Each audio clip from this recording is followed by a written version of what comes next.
Iran যুদ্ধ কতদিন চলবে সে সম্পর্কে নতুন বার্তা দিয়েছেন যুক্তরাষ্ট্রের প্রেসিডেন্ট ডোনাল্ড ট্রাম্প।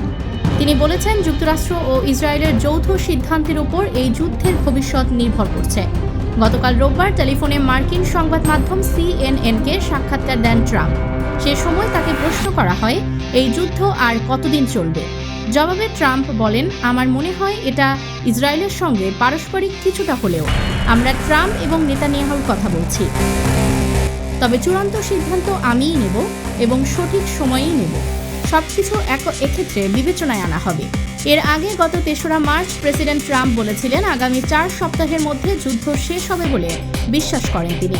তবে তিনি এ বক্তব্য দেওয়ার একদিন পর মার্কিন প্রতিরক্ষা মন্ত্রী পিট হেগসেট বলেছিলেন, যুদ্ধ 6 কিংবা 8 সপ্তাহ পর্যন্ত চলতে পারে। ইরানের পরমাণু প্রকল্প নিয়ে গত 6 ফেব্রুয়ারি থেকে 27 ফেব্রুয়ারি পর্যন্ত 21 দিন ধরে সংলাপ চলে তেহরান এবং ওয়াশিংটনের মধ্যে। 27 ফেব্রুয়ারি কোনো প্রকার সমঝোতা চুক্তি ছাড়াই শেষ হয় সেই সংলাপ। তার পরের দিন 28 ফেব্রুয়ারি ইরানে অপারেশন এপিক ফিউরি শুরু করে যুক্তরাষ্ট্রের সামরিক বাহিনী।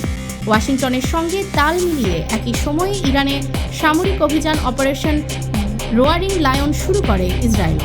হামলার পাল্টা জবাব হিসেবে ইসরায়েল ও মধ্যপ্রাচ্যের বিভিন্ন দেশের মার্কিন সেনা ঘাঁটিগুলোতে দফায় দফায় ড্রোন ক্ষেপণাস্ত্র নিক্ষেপ করছে ইরান। সৌদির মার্কিন ঘাঁটি, মার্কিন দূতাবাস এবং তেলের স্থাপনায় গত 10 দিন ধরে মুহুর্মুহু হামলা হচ্ছে। নিউজ ডেস্ক, দৈনিক অন্যধারা।